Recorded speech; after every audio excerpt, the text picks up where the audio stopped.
All right, ready to dive in. Always. Today we're cracking open a treasure chest of fairy tales. Ooh, I love a good fairy tale. But I'm not talking about the bedtime stories. Yeah. You know, the ones you heard as a kid. Right, right. We're going deeper. I like where this is going. Our listener sent us this book, Fairy Tales, their origin and meaning, and honestly, just flipping through it, wow.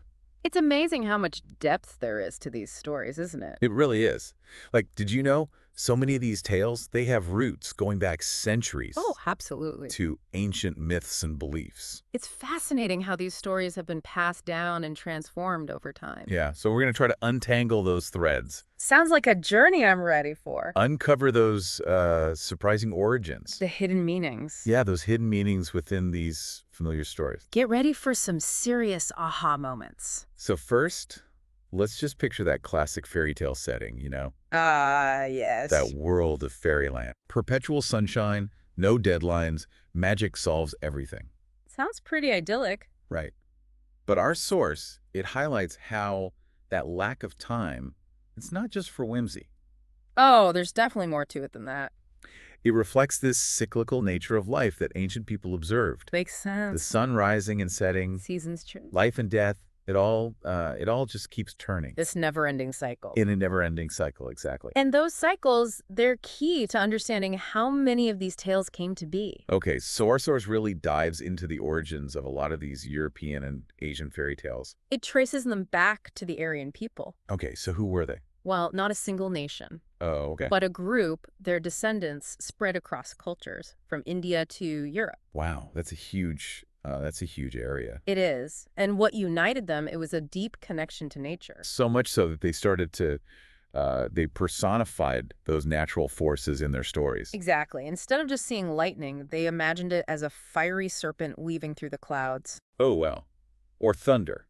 Not just a rumble, but, The roar of a mythical beast. yeah, it's hooves striking the earth. Exactly. And the sun. It could be a radiant golden wheel rolling across the heavens. A giant eye watching over the world. Even a frog leaping across the sky. A frog. Okay, I mean, we might chuckle at some of these. Sure, they sound a bit fantastical to us now. But they were the seeds of, Of this rich mythology. yeah, rich mythology and folklore. That blossomed in different cultures over time.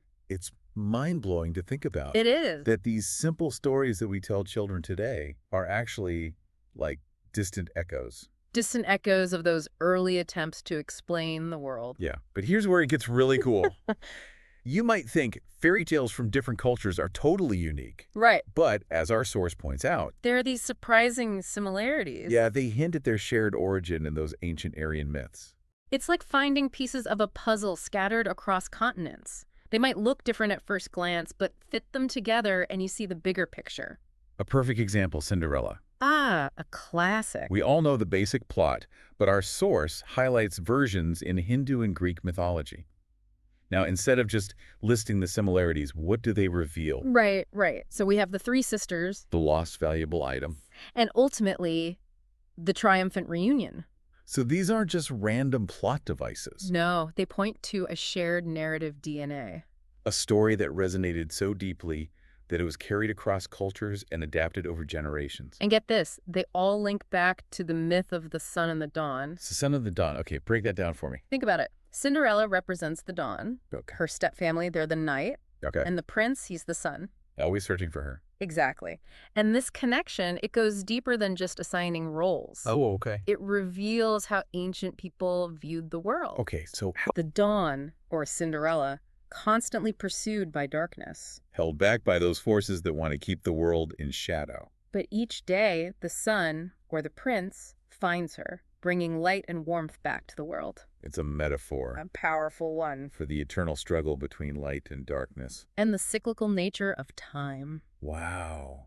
It's incredible how a simple fairy tale like Cinderella can unlock these, Profound insights. profound insights into the human experience. But this sun and dawn motif, it isn't limited to Cinderella. Oh, right. It pops up in other stories, too. Like Beauty and the Beast. Beauty and the Beast, okay. We see a similar idea of a forbidding gaze, A forbidden gaze. which plays a key role in the Greek myth of Eros and Psyche, Oh, interesting. and even in a Scandinavian tale called The Land East of the Sun and West of the Moon. The land east of the sun. Wow, that's a mouthful. It is a bit of a mouthful. So, what's that one about? It's got a white bear husband who's secretly a prince, Okay. a forbidden room, A forbidden room. There's always one. and a witch with a 3L long nose. Wait, a 3 all longs. 3Ls! It's pure fairy tale magic. That's something else. It really is. But it's not just about the fantastical elements, right?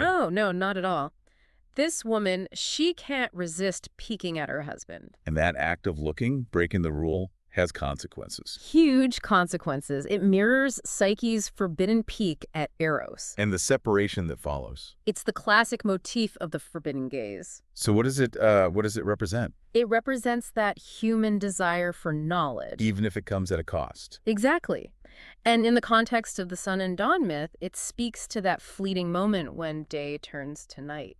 That delicate balance that can be so easily disrupted. Precisely. And these aren't just isolated examples, right? Whoa. Our source, it digs up even more tales with these shared lineages. Stories that seem worlds apart but share those common threads. So give me another one. Like the soaring lark from Germany. Okay. And the Celtic Battle of the Birds. The soaring lark in the Battle of the Birds. Okay. Both feature a woman on a quest to break a curse on her beloved. Separation. It's a crucial role. And the ultimate reunion. It speaks to the enduring power of these ancient story frameworks. And get this, even the wolf and the 7 little kids. The Wolf and the 7 Little Kids. It has a mind-blowing connection to Greek mythology. Hold on, are you talking about the story where the wolf gobbles up the kids? What could that possibly have to do with the Greeks? I know, right?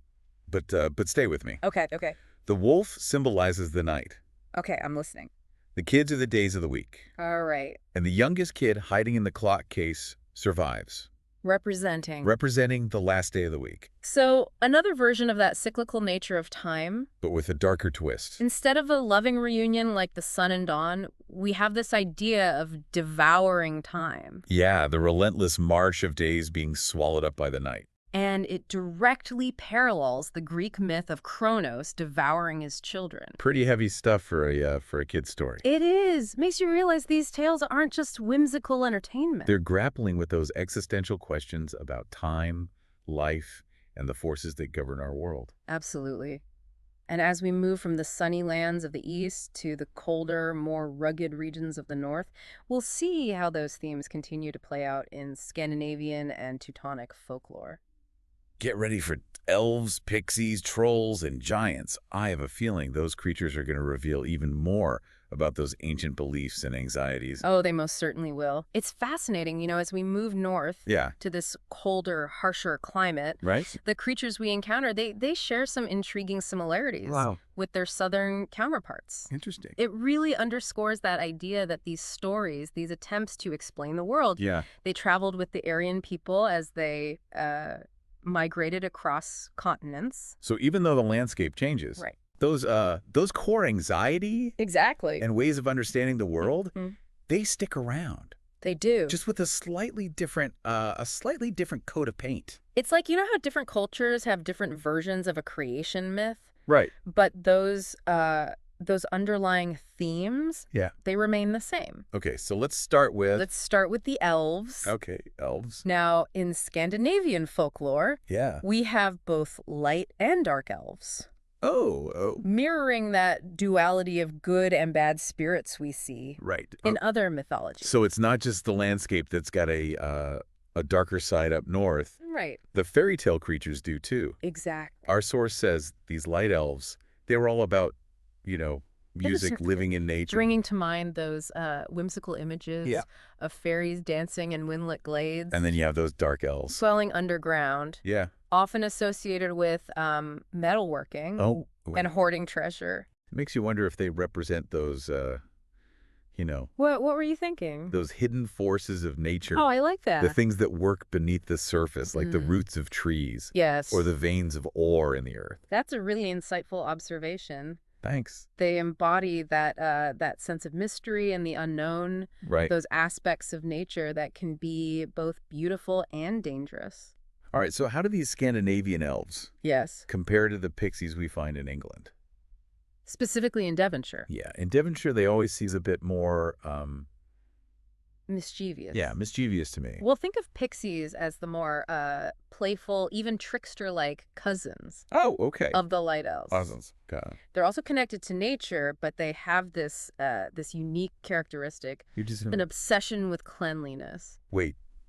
Fairies that are neat freaks? I know, right? That's a twist. It's quite a twist. Our source even mentions this story about pixies rewarding an old woman Mm-hmm. for keeping her garden tidy Yes. by showering her tulips with blessings. It highlights this idea that these nature spirits, Right. whether elves or pixies, they're closely connected to the well-being of the natural world. So they appreciate those who... Respect and care for nature, Oh. and they're not afraid to show their displeasure To those who don't. to those who don't. So basically, if you want to stay on a pixie's good side, Yes. maybe channel your inner Marie Kondo. Tidy up. All right, now let's move on to creatures that are a bit less concerned with tidiness. Right, the trolls. The trolls, yeah. They lurk in hills, sometimes alone, sometimes in groups, and their nature is a bit more ambiguous. Oh. They can be helpful, Yeah. even friendly at times, Okay. but also prone to mischief and thievery. So they really embody that that unpredictable nature of the wilderness itself. I think that's a great way to put it. Like one minute it's calm and beautiful. Yes. The next it's stormy and dangerous. Precisely. And speaking of storms, Yeah. trolls can't stand loud noises, Really is. especially the sound of church bells. Oh, interesting.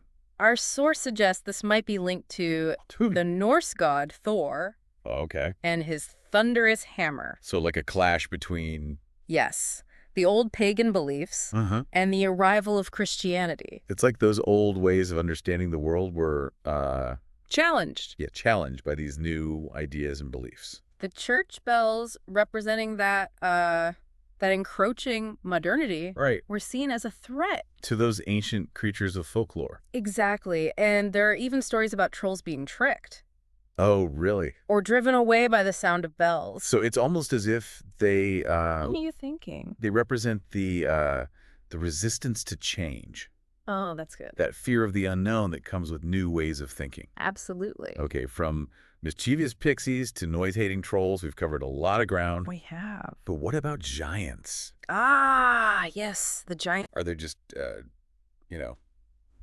big lumbering oafs.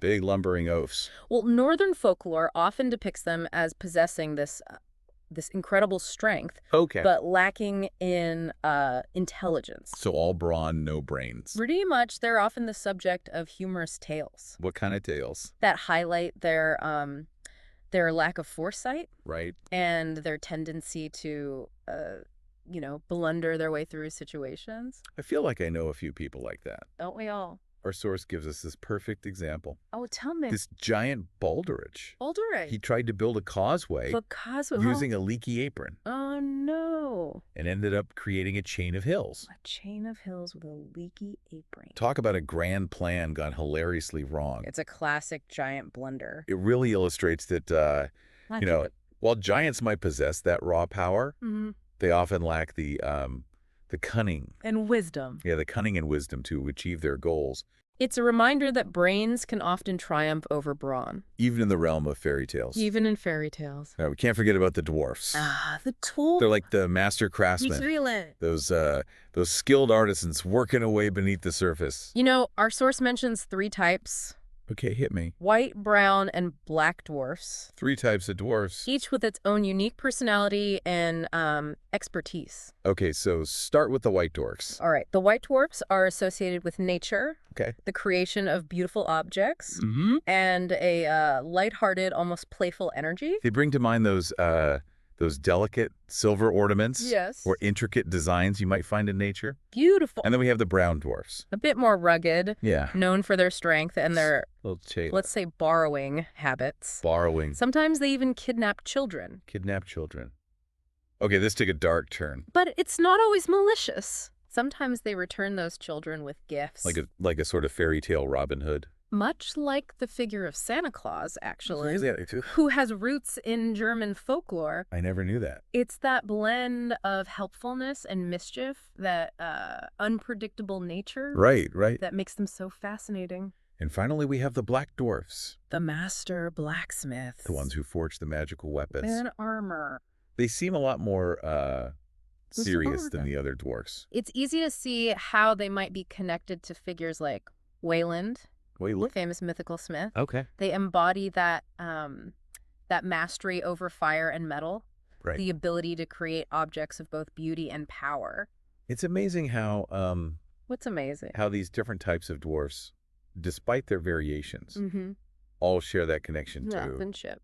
craftsmanship and creation. It speaks to that human fascination with skill, artistry, and the ability to shape the world around us. So we've traveled from the sunny lands of the East. With their vibrant fairy tales. Yeah. To those colder, more rugged regions up north. That they're creatures of shadow and magic. It's incredible how What's incredible? those anxieties about nature, Right. those attempts to explain the world, Mm-hmm. they traveled with the people. With the people who told these tales, It makes you realize that these fairy tale creatures, whether they're mischievous pixies or powerful giants, yeah, they're not just figures of fantasy. right. They represent something deeper.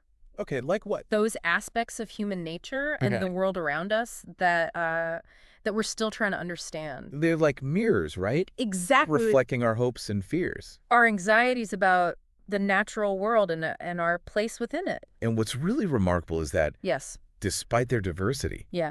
all of these fairy tales and mythical figures, Mm-hmm. they share a common thread. Okay. What's that? They personify those forces of nature Right. and reflect that age-old human quest. To make sense of the world around us. It's like these stories are a window. Into the minds of our ancestors, Yeah. a way of seeing the world through their eyes. Back then, they didn't have Scientific explanations. things like Ender.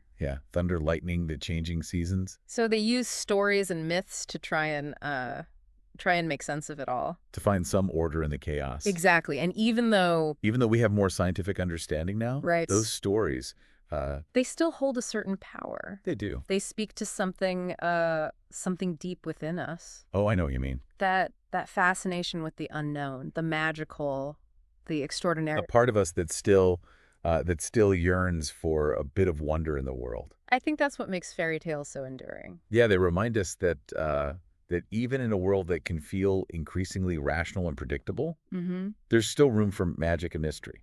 That sometimes the most profound truths are hidden beneath the surface. Just waiting to be discovered. Absolutely, and maybe that's the most important takeaway. From our deep dive into the world of fairy tales. They're not just children's stories. Right. They're echoes of ancient wisdom, Right. reflections of human hopes and fears, Yeah. and a testament to the power of imagination. To shape our understanding of the world. Exactly. So the next time you encounter a fairy tale, Any fairy tale. whether it's, a classic like Cinderella, Or a lesser-known tale from a distant land. take a moment to appreciate those layers of meaning.